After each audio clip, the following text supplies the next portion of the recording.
Un cordial saludo a todos los oyentes de Radio María. Un día más, con la gracia del Señor, nos disponemos a realizar este programa radiofónico llamado Sexto Continente, que lunes y viernes de 8 a 9 de la mañana, una hora menos, en las Islas Canarias, realizamos aquí en directo en Radio María España.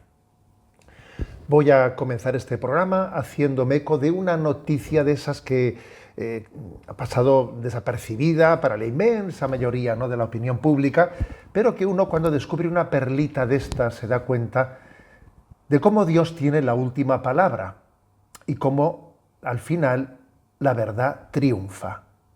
Entonces la noticia es del 28 de marzo pasado y la noticia se refiere al cardenal Pell, que falleció pues en el año 2023, además tristemente en el contexto de una cirugía de cadera que se complicó. El cardenal Pell falleció con 81 años. Fue el cardenal de Sydney, de Australia, bueno, y especialmente fue conocido pues por muchas cosas, ¿no?, pero también porque tuvo que soportar en su vida una durísima prueba, la durísima prueba de ser acusado falsamente de haber cometido abusos hacia menores, hacia los monaguillos de su catedral. O sea, se le levantó esa calumnia allí en la laica Australia y tuvo que llegar a soportar la cárcel. Y finalmente, pues digamos, el Tribunal Superior, por unanimidad, pues le sacó de prisión y le pidió disculpas. Y entonces, bueno, pues este hombre llevó su calvario, escribió un conocido libro de diario desde la cárcel, en el que cuenta su experiencia, ¿no?, de esos 13 meses que pasó en prisión, lo que supuso para él tener que sobrellevar esa calumnia, darse cuenta de cómo él, siendo pues la máxima autoridad, el pastor de la Iglesia en Australia, lo que suponía para él ese peso. Dio testimonio de cómo él ofrecía esa cruz, pidiendo al Señor por la conversión de las almas. Bueno, Dios finalmente hizo justicia, ¿no?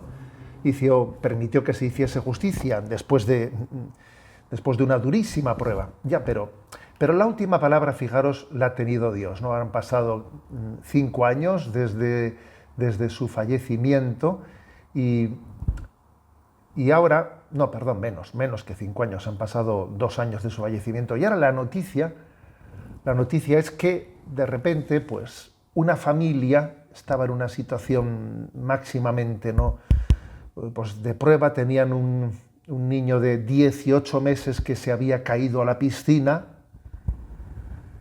y que había dejado, bueno, pues estaba en una situación límite, había dejado de respirar durante 52 minutos, y esa familia estadounidense se encomendó, habían leído, ¿no?, ese diario desde la cárcel escrito por el cardenal Pell, y esa familia se encomendó al cardenal Pell cuando el niño llevaba ya 52 minutos sin respirar.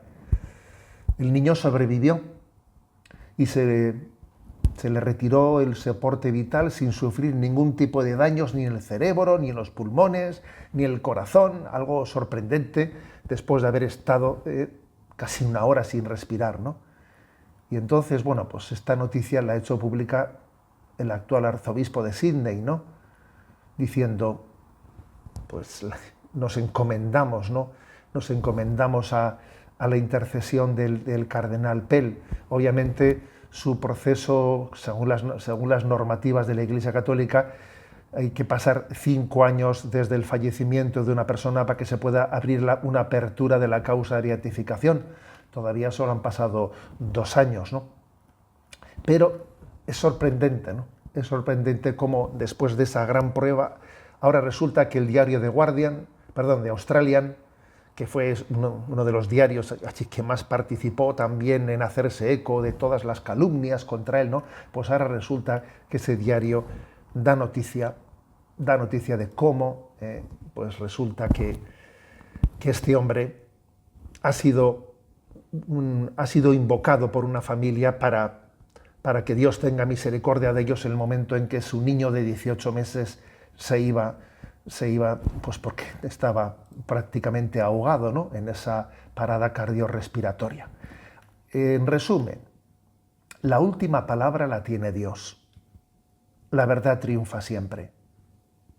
Este hombre, ¿no?, al que se le quiso llevar a la máxima prueba de la ignominia, de la calumnia, ahora resulta que descubrimos que intercede ante Dios por todos nosotros, por el sufrimiento del mundo.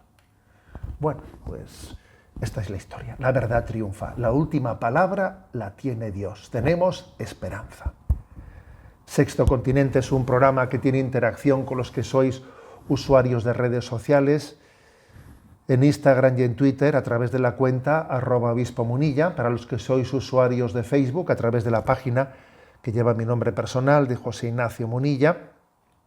Los programas anteriores de Sexto Continente están a vuestra disposición, tanto en el podcast de Radio María, como en diversas plataformas, como Spotify, como iVoox, como también Amazon Music, y en el canal de YouTube enticonfio.org.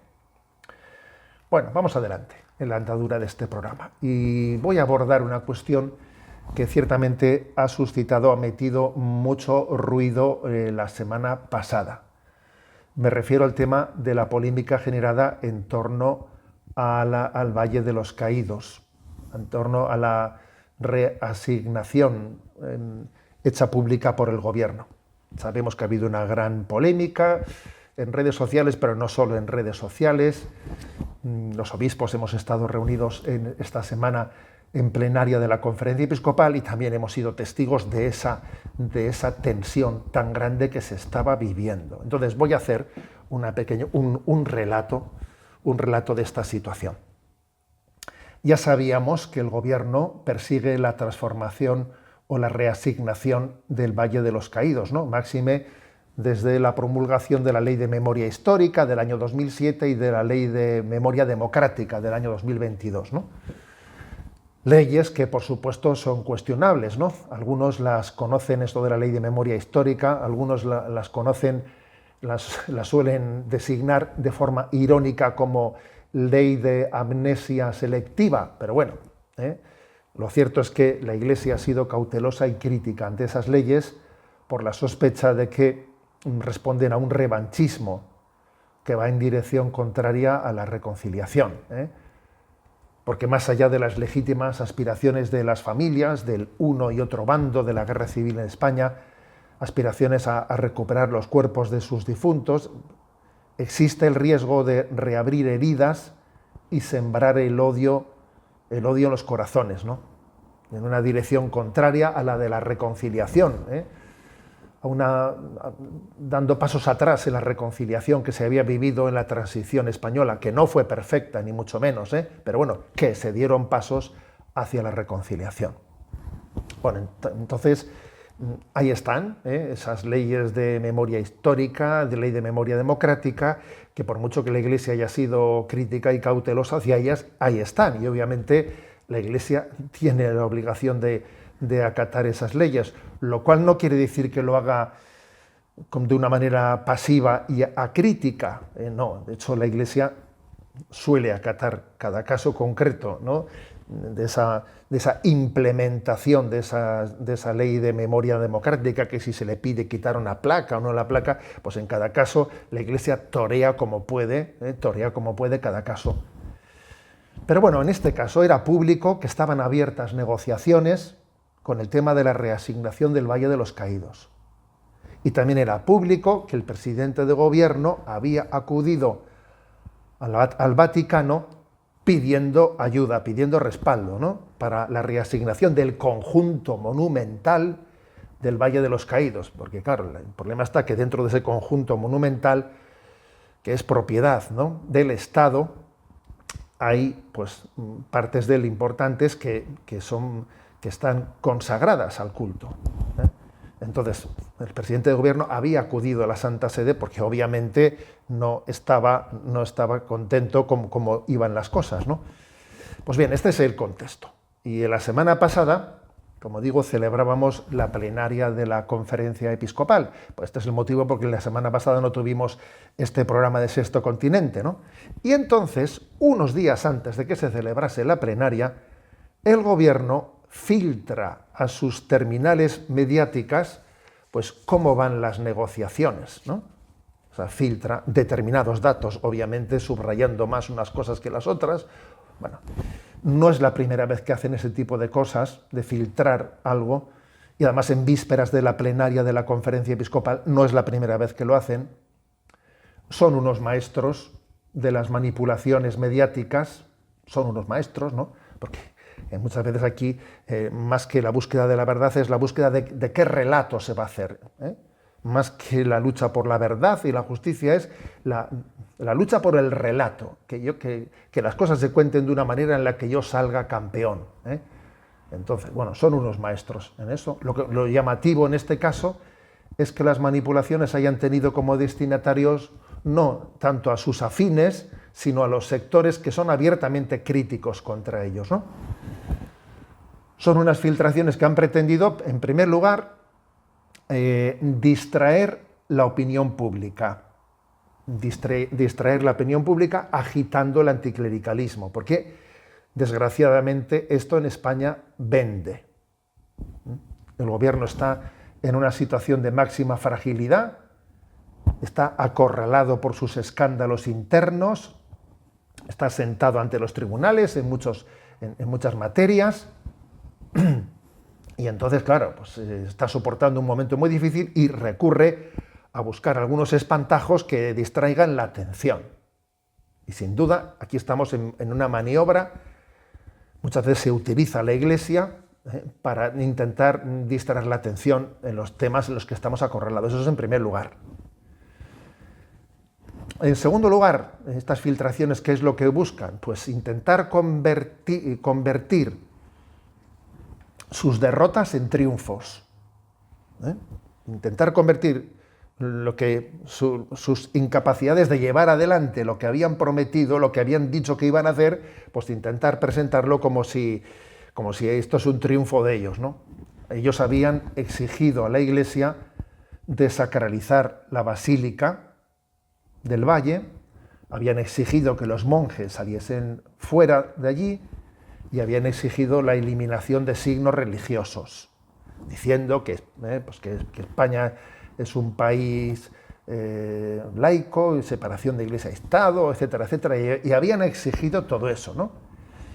Y entonces, ¿qué ocurre? Pues ellos, al filtrar la noticia, consiguen hacerlo de una manera que parezca que ellos no han rectificado, que no han tenido que dar un paso atrás en las cosas que habían dicho anteriormente.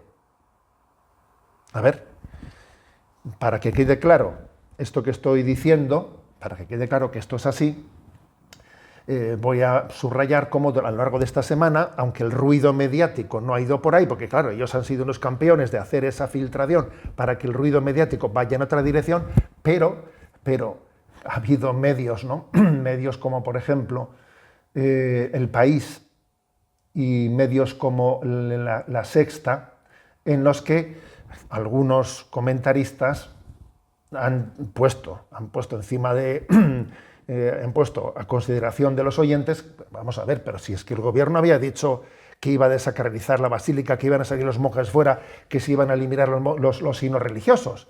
En concreto, os voy a poner este corte de 1 minuto y 30 segundos del programa El Intermedio de La Sexta, en el que el Gran Wyoming, que es el nombre que se le da a un periodista, se muestra crítico contra el gobierno, porque él es, digamos, de marcada tendencia izquierdista, anticlerical, etcétera, etcétera, se muestra crítico contra el gobierno, por lo que él dice, vais a ver sus palabras, os habéis bajado los pantalones delante de la Iglesia, habéis cedido a la Iglesia.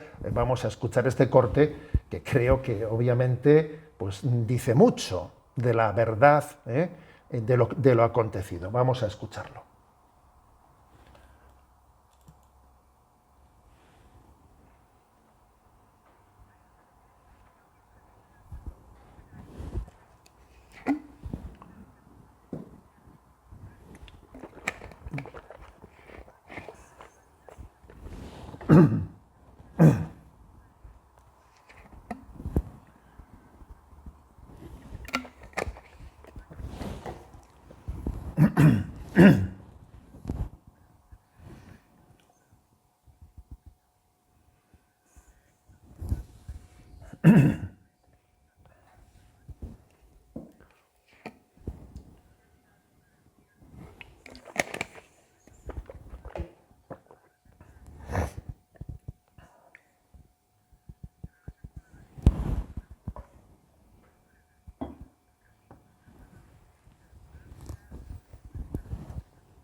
Bueno, noticias como estas, yo creo que demuestran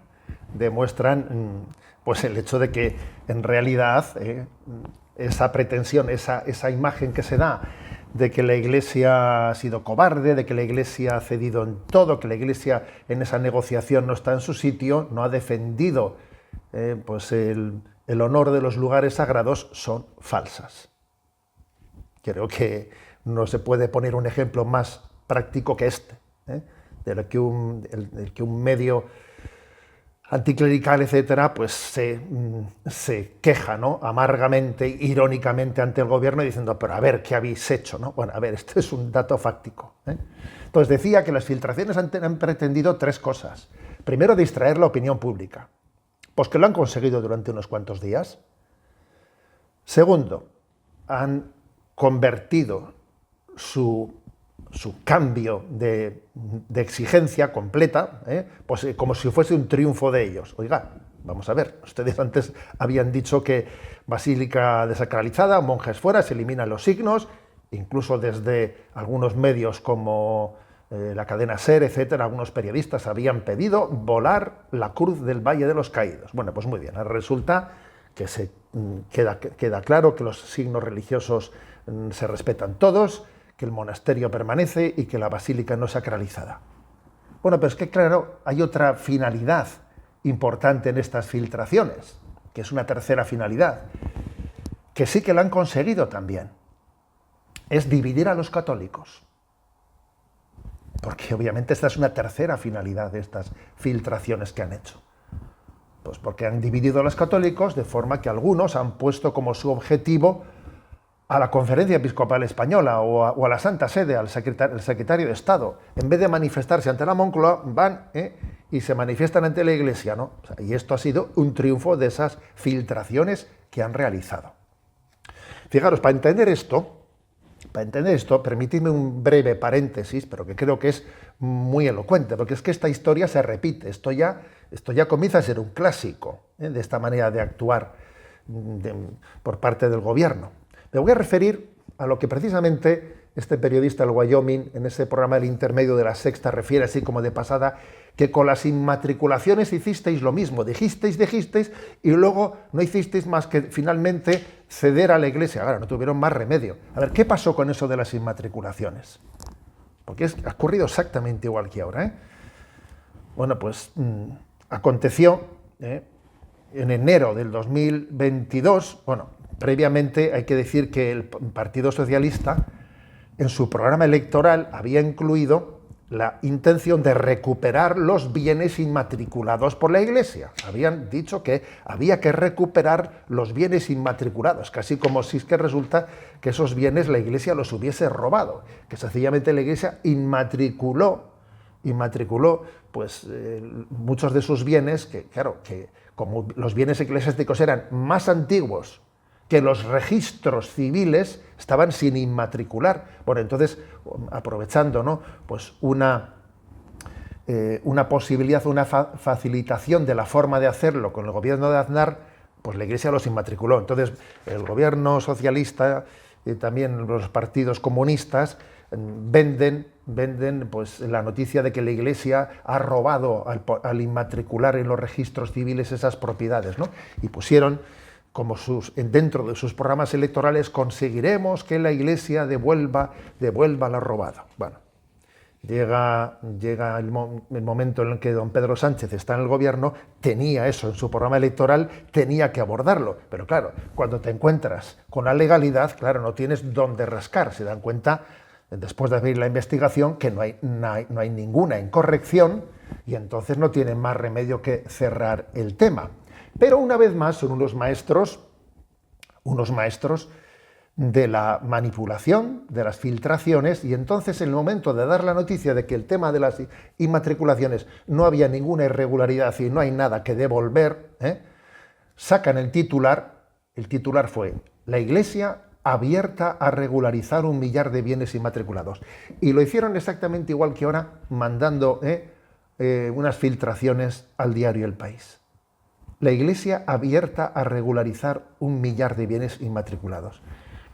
Es una auténtica manipulación, porque daba a entender de que la Iglesia iba a devolver 1.000 bienes inmatriculados.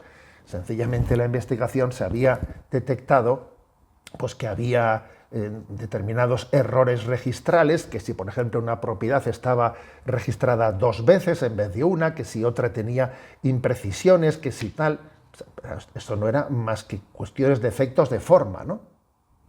Entonces, una derrota fáctica la convierten en una victoria mediática. Son unos maestros en hacer eso. Con el tema de las inmatriculaciones pasó exactamente eso, que la Iglesia devuelva lo robado. Bueno, nada, no había ni un solo bien inmatriculado que había que devolver, no.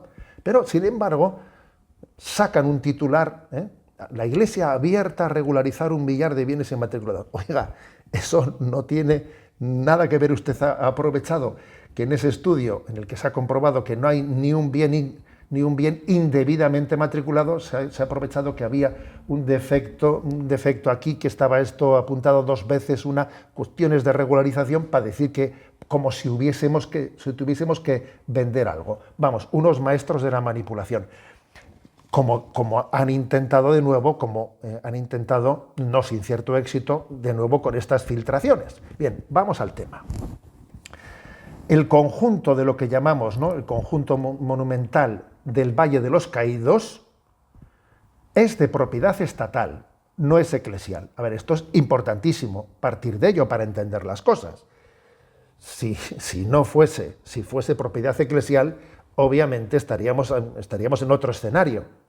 Estamos hablando de una propiedad estatal y lo gestiona el Patrimonio Nacional. Por lo tanto, a la hora de entender las negociaciones de la Iglesia con el Estado, hay que entender que el gobierno tendría la potestad de cerrar el Valle de los Caídos. Claro que tendría la potestad de cerrarlo.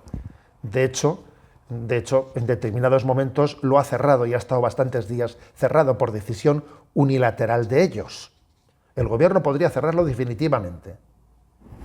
Bien, pero ¿por qué no lo hace? Bueno, pues porque ellos siempre van a hacer lo que más cuenta les traiga en el rédito de popularidad. Y entonces también ellos tienen muchos votantes católicos, ¿no?, a los cuales les chirriaría el hecho de que pues el gobierno coja y cierre pues una basílica y cierre un monasterio, les chirriaría, y entonces no quieren hacer eso. Pero claro, como digo, el problema que tiene el gobierno es que las hemerotecas existen, que ellos habían afirmado públicamente que iban a desacralizarle la basílica, que los monjes iban a salir fuera, que iban a revisar los signos religiosos, ¿no? Entonces, claro, como se da el caso de que la Iglesia no ha cedido en eso, porque ha dicho: si queréis un acuerdo con nosotros, pues no vamos a ceder en eso. Entonces ellos, ¿dónde pretenden vender su victoria? Pues pretenden vender su victoria en la resignificación que afirman que se disponen a hacer. Pero ¿por qué digo que esto es una manipulación? Pues porque quieren dar la impresión de que necesitan el consentimiento de la Iglesia para hacer esa resignificación. Y no es así, no es así. Ellos pueden hacer esa resignificación sin ningún tipo de colaboración por nuestra parte, porque la propiedad es suya. Y aunque el gobierno hiciese un esperpento de resignificación, lo cual es probable, la Iglesia no podría impedirlo. Obviamente, en la medida que podamos influir, la Iglesia intentará, pues plenamente intentará aminorar cualquier intento de manipulación, ¿no?, en esa resignificación. Pero claro, no está en su mano plenamente, sino en la medida en que se le permita estar presente, ¿no? La tendencia de esa resignificación, que sea más esperpento, menos esperpento, no va a depender de los historiadores, va a depender de la ideología de del gobierno que la gestione, ¿no? Pero entonces, claro, aquí la mentira es como pretender que la Iglesia ha permitido al gobierno hacer una resignificación. Perdón, el gobierno no necesitaba de la Iglesia para hacer ningún permiso de la Iglesia, ningún visto bueno de la Iglesia para hacer la resignificación. La van a hacer al margen completamente de la Iglesia, pues porque obviamente no, porque la propiedad es suya, y están implementando una ley en su propia propiedad, y entonces no van a necesitar de la Iglesia para que dé el visto bueno. Entonces en esto está la gran manipulación. La noticia no es esa, que eso ya sabíamos que iban a hacer lo que quisieran, eso ya lo sabíamos, porque tienen la capacidad legal de hacerlo. La noticia ha sido que lo que conllevaba en los espacios sagrados de la desacralización, de la expulsión de los monjes, de la retirada de los signos religiosos, pues en eso han tenido que ceder, porque la Iglesia ha permanecido firme y ha dicho: en esto no cedemos. La alternativa sería, pues, que nos expulséis. Y entonces, bueno, pues la Iglesia, en esa difícil situación en la que está en un lugar así, que es de propiedad estatal, porque ciertamente la situación es complicada, ¿qué va a hacer? Pues seguir en esos espacios sagrados, rezando por los difuntos, por la reconciliación y por este momento tan delicado de la vida de España, en el que estamos llegando a esta decadencia espiritual tan fuerte, ¿no?, de pérdida de raíces de nuestra nación. En definitiva, que con esas filtraciones han querido vender su derrota como una victoria, son unos campeones a la hora de hacerlo, y entre nosotros hay quienes pican y en vez de manifestarse ante la sede del gobierno lo hacen ante la Iglesia. Bueno, voy a decir una cosa más. Creo que una mención especial merece el padre Santiago Cantera.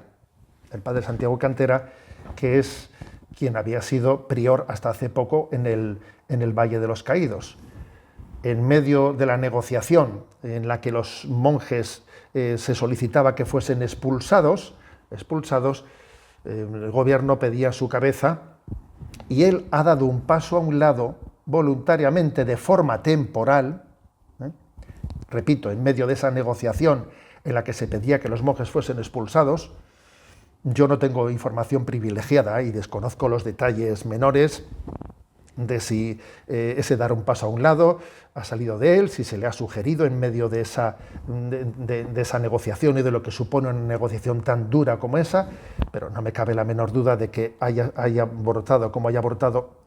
Me parece que es un auténtico testimonio el que él ha dado, un testimonio de decir: sí, vamos a ver, aquí vamos a salvar lo esencial, lo que queremos salvar esencialmente, y si yo tengo que dar un paso a un lado, si conviene dentro de esta negociación que yo dé un paso a un lado temporalmente, para que se salve la sacralidad de la basílica, para que se salve la presencia de los monjes, pues lo hago. Y me parece que el testimonio que le ha dado es maravilloso, que es potente, que es luminoso por la gracia de Dios.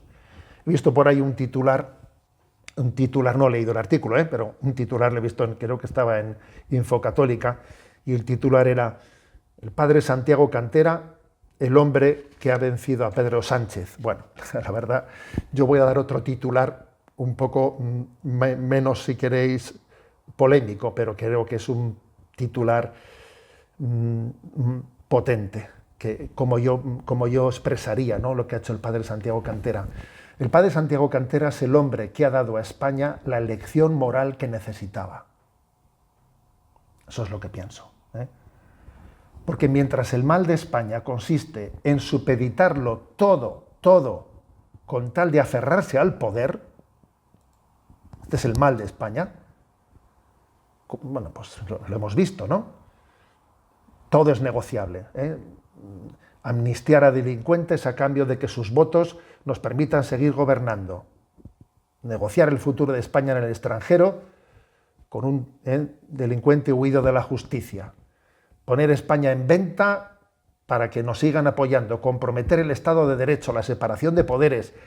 Acabar con el principio de igualdad entre todos los españoles. O sea, es decir, todo es posible con tal de mantenerse en el poder. El gran mal de España es este. La lucha por el poder, ¿no? Bueno, pues fíjate tú que el padre Santiago Cantera es el hombre que ha dado a España la lección moral que necesitaba. ¿Sabéis de qué me he acordado? Cuando he visto, ¿no?, lo acontecido, me he acordado, estamos a punto de celebrar la Semana Santa, ¿no?, de cómo, creo que es en el Evangelio de San Juan, en el momento en que Jesús va a ser detenido en el huerto de los Olivos, Jesús dice: si me buscáis a mí, dejad marchar a estos. Bueno, pues yo creo que el padre Santiago Cantera, mutatis mutandis, como se dice en latín, ¿no?, nos ha dado un ejemplo diciendo: no, yo no voy en ningún momento, si yo temporalmente conviene que dé un paso a un lado para que el monasterio permanezca, etcétera, lo haré de mil amores, ¿no? Bueno, pues creo que este es un testimoniazo, un testimoniazo. Bien, yo sé que algunos me dirán: ¿usted nos quiere decir entonces que la Iglesia lo ha hecho todo bien? Miren, yo no conozco muchos detalles, no soy un obispo que esté pues ni en el ejecutivo de la Conferencia Episcopal, ni he estado obviamente en las negociaciones, desconozco mucha letra pequeña y seguro que habrá cosas que podríamos haber hecho mejor, pero creo que estos datos objetivos que he dado y que son los que tenemos son poderosos, y creo que es totalmente injusto escuchar insultos y ver pintadas contra el cardenal arzobispo de Madrid, contra el presidente de la Conferencia Episcopal o contra el secretario de Estado del Vaticano. Creo que es profundamente injusto. Creo que quienes hacen eso no saben de lo que están hablando, y creo que han caído en la trampa de ese relato que el señor Bolaños, ministro de la Presidencia, pues consigue hacer filtrando en el momento que a él le interesa, en el momento oportuno. Venga, ahora que viene la plenaria de la Conferencia Episcopal, hago esto, que les monten un lío, y así el lío que se lo monten a los de la conferencia en vez de a nosotros, porque hemos cambiado nuestro relato. Bueno, esto es lo que pienso, Nosotros continuaremos rezando, porque creemos en lo que hace la Iglesia en ese lugar. Rezamos por la reconciliación. Y por desgracia, ese odio, ese enfrentamiento, todavía sigue presente en España. Sí, pero también es verdad que hay algunos que lo están reavivando, Pero nosotros rezaremos por la reconciliación, y rezaremos porque el alma cristiana de España, esas raíces cristianas, pues se reaviven, y Dios nos dé la gracia, ¿no?, de que esa cruz salvadora, la cruz salvadora del Señor, pues reine en nosotros, en nuestras familias, en nuestra sociedad, en el mundo. Bien, pues vamos a tener nuestro momento de oración, y lo voy a hacer con una canción que os va a sorprender. Es la canción de Junto a la Cruz, de Gonzalo Mazarrasa, cantada por la Fraternidad Seglar en el Corazón de Cristo, pero en esta versión está introducida por los momentos, se ha introducido el audio de la película de la Pasión de Mel Gibson, en el que Jesús crucificado tiene al pie de la cruz a María, y allí en arameo, entre la madre y el hijo, mientras que se escuchan las tormentas, los rayos de aquella tormenta que se desencadenó, la madre y el hijo en arameo, como digo, ¿no? Se están hablando el uno al otro, ¿no? Hijo mío, mujer, ahí tienes a tu hijo, hijo, ahí tienes a tu madre. Y esta es la introducción de esta canción junto a la cruz. La escuchamos. Continuamos en esta edición de Sexto Continente y voy a comentar ahora una noticia de actualidad que está teniendo mucho eco. Supongo que muchos habréis oído hablar en estos últimos días de Adolescencia. Adolescencia es una serie, una miniserie de esas de 4 capítulos, bueno, de esas que se están emitiendo en esas plataformas que ahora se han puesto de moda, en concreto en Netflix, bueno, y se estrenó el pasado 13 de marzo. Y ha tenido, a pesar de que era una película que, bueno, que fue lanzada sin haber tenido una promoción previa, ha tenido un éxito increíble. Está en este poquísimo tiempo, que se lanzó el 13 de marzo, o sea que hace 3 semanas, como quien dice, ¿no? Está en el listado de los 10 títulos más vistos de la historia de Netflix. En estas 3 semanas ha tenido 125 millones de personas que lo han visto. Bueno, ayer pregunté este dato en concreto, son 125 millones de visualizaciones en 3 semanas, ¿no? Entonces, ¿qué narra esa serie? Bueno, pues la historia de un adolescente de 13 años que es detenido por asesinar a una compañera de clase. Claro, un adolescente que mata a otro adolescente, a puñaladas, ¿no?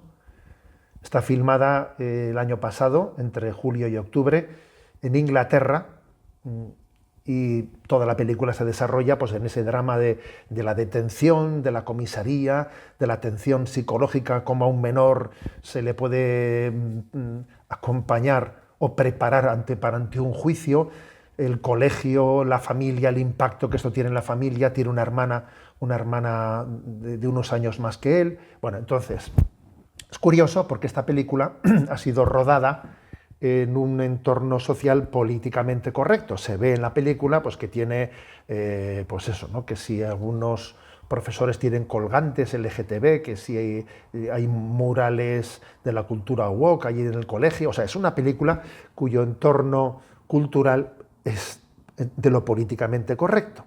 Pero es una película, o una serie, mejor dicho, una serie que deja patente el gran problemón que existe. ¿Qué problemón existe con esto de la adolescencia? Entonces, claro, a la hora de hurgar qué ha habido dentro de un adolescente para que ocurra eso, aparecen cosas, afloran cosas que están en el corazón de los adolescentes, de las que no nos damos cuenta de que habíamos puesto en marcha, ¿no?, una crisis que ha generado montones de problemas de los cuales no somos ni conscientes, ¿no? El tema estrella es la problemática incel. ¿Qué es eso de incel? Pues se trata de un fenómeno del cual se está hablando bastante, que está presente en las guerras culturales de género, y que se refiere, lo de incel, traducido sería celibato involuntario. Sí, te escucho. ¿Me escuchas tú?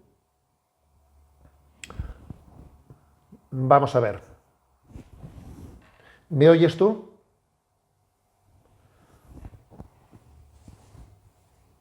A ver, estoy en antena, vuelvo. Vale. Bien, perdón porque habíamos tenido por lo visto una pérdida de conexión.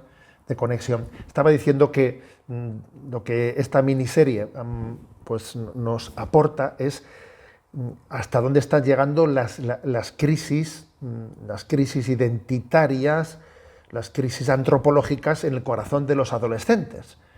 Y en concreto el tema estrella es la problemática incel. ¿Qué es esto de incel? Se refiere a el celibato involuntario. Quiere decir que hay pues, toda una serie de personas, algunos de ellos adolescentes, que se consideran incapaces de mantener relaciones afectivas con el sexo opuesto, relaciones sexuales, principalmente chicos que se consideran incapaces de poder tener relación con el sexo opuesto.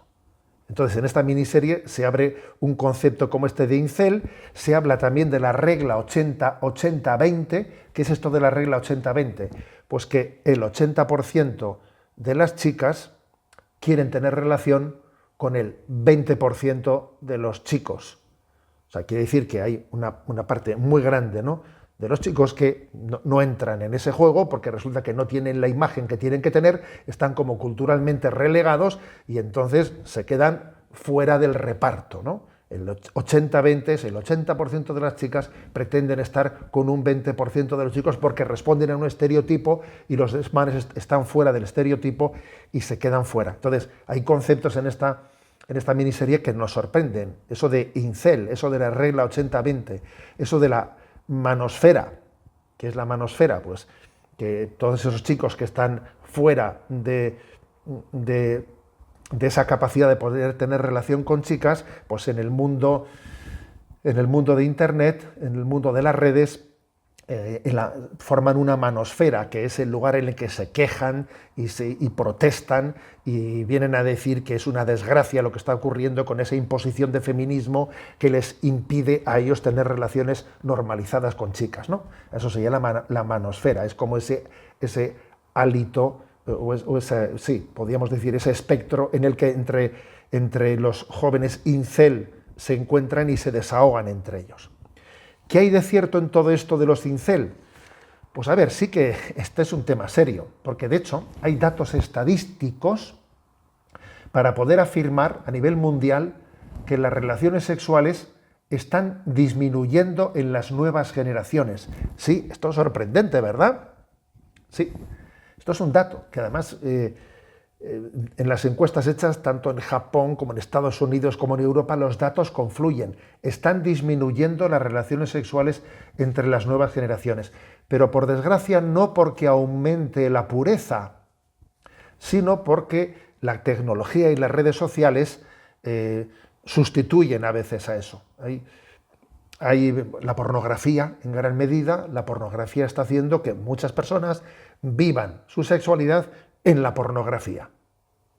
Entonces las redes sociales de entretenimiento hacen que muchos jóvenes prefieran relaciones virtuales a tener relaciones personales.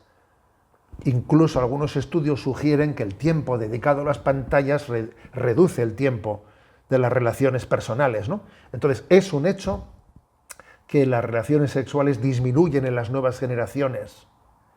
Y a esto se añade, al influjo de las redes, se añade la presión de la cultura feminista, en la que un chico fácilmente se ve perdido, se ve acomplejado por aquello de machete al machote y de que no necesitamos de hombres y de que son todos unos violadores y no sé qué. Claro, es muy fácil que se genere un complejo de no saber por dónde ir en la vida. Entonces, el problema que se plantea, ¿no?, en esa película es que hay una mezcla de, por una parte, hay una plaga digital, es un submundo en las redes, ¿no? Por ejemplo, en la película hay un momento en el que un adolescente le dice a su padre, que es policía y que está investigando ese crimen, y claro, no se está enterando el policía de por qué ha tenido lugar, ese crimen, porque resulta que este chico que mata a su amiga, él era un incel de esos, o sea, estaba como postergado en la capacidad de tener relación con chicas, ¿no? Y entonces hay un momento en el que este hijo le dice a su padre policía: papá, es vergonzoso ver cómo andas metiendo la pata, no te estás enterando de lo que ocurre, ¿no has visto lo que en la cuenta de Instagram tenía este puesto? ¿No te das cuenta? Es decir, que hay un problema también de guerra entre sexos, entre el feminismo, la crisis de la masculinidad. Y también al mismo tiempo en esta miniserie se subraya también pues la situación caótica de muchas escuelas en las que los adolescentes se les han escapado de la mano a los profesores. No hay sentido de autoridad y se les ha ido de las manos, ¿no? Curiosamente, esta miniserie no presenta el problema como fruto de la crisis familiar, porque los padres de este chico adolescente que comete ese crimen son padres que se aman, que se admiran, que son sacrificados, Y aunque es verdad, ¿no?, que hay aspectos de fragilidad psicológica de los hijos ante cualquier fallo de los padres, que eso también aparece ahí, ¿no? Que si pues, mi padre, cuando yo jugaba al fútbol y no metía, no jugaba bien y me quitaban la pelota o lo que sea, ¿no?, pues mi padre, yo notaba que él se avergonzaba de mí. O sea, que a veces somos tan vulnerables, somos de cristal, ¿no? Somos de cristal, ¿no? Pero en fin, que la clave de esa crisis de que un adolescente en esta película, ¿no?, mate a otro adolescente no está tanto en este caso, en este caso no está tanto en la crisis en que sea hijo de una familia desestructurada, no. De hecho, los padres se torturan diciendo, pero ¿qué hemos hecho mal? Debimos de estar más pendiente. Esto es lo más interesante de la película, posiblemente, ¿no? No éramos conscientes de que él estaba en su cuarto, estábamos como tranquilos porque nuestro hijo estaba en su cuarto y no estaba en la calle, y no nos dábamos cuenta de que en el ordenador hasta altas horas de la noche estaban pasando muchísimas cosas. Nuestro hijo estaba en la habitación y no nos estábamos dando cuenta de lo que pasaba ahí, ¿no? También diciendo, pues, que es increíble que ellos desconozcan lo que pasa en Instagram. Claro, en Instagram han pasado tantas cosas y nosotros tranquilitos porque nuestro hijo estaba en la habitación. Entonces es curioso porque la película no parte de una crisis familiar, que ojo, las crisis familiares hay muchísimas, pero más bien la película viene a decir que la familia es el único lugar donde este joven haya apoyo, perdón, aceptación. Al final es el único sitio en el que hay redención en esta película, ¿no? Pero, claro, la película muestra sobre todo la fragilidad de la adolescencia. Madre mía, vaya fragilidad que tiene la adolescencia en este momento, ¿no? Porque es que ya no es únicamente que eso de esa crisis de identidad sexual, que soy incel, que si 80-20, que si la manosfera, que si... Es que hay una inseguridad psicológica que dice, esto hasta dónde llega una crisis de tipo sexual, o hasta dónde llega más bien la inmadurez o el trastorno, ¿no? El adolescente tiene una inseguridad en sí mismo que se refleja en expresiones como te caigo bien, no te caigo bien, yo quiero caerte bien, quiero ser popular, me hacen bullying, me ponen motes, tengo que abrir una cuenta en Instagram para ver a los demás, para ver la vida de los demás, si no me logo en Instagram no puedo ver la vida de los demás, ¿no? O sea, es una fragilidad tremenda. Bueno, o sea que es la miniserie esta que increíblemente está teniendo este impacto, como digo, 125 millones, ¿no?, de visualizaciones en 3 semanas, que es increíble esos datos, ¿no? A ver, ¿por qué está teniendo este éxito? A ver, pues porque yo creo que permite ver una crisis, la permite verla, constatarla, diciendo, madre mía, y todo esto hay en el corazón de un adolescente, ¿no? Entonces, la miniserie tiene esa capacidad. Ahora, yo voy a hacer mis críticas, Voy a hacer mis críticas, porque creo que esta miniserie describe más la crisis, pero no la aborda suficientemente, no da pautas de crítica suficientes. O sea, es más, lo observo y me quedo desde fuera diciendo que cada uno saque sus conclusiones, ¿no?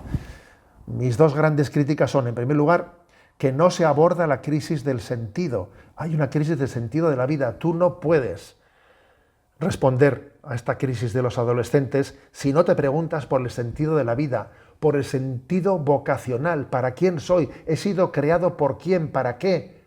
El sentido de la vida es clave para poder abordar las crisis. Si mi vida no tiene sentido, si no sé de dónde vengo, a dónde voy, estoy navegando como un náufrago por ahí.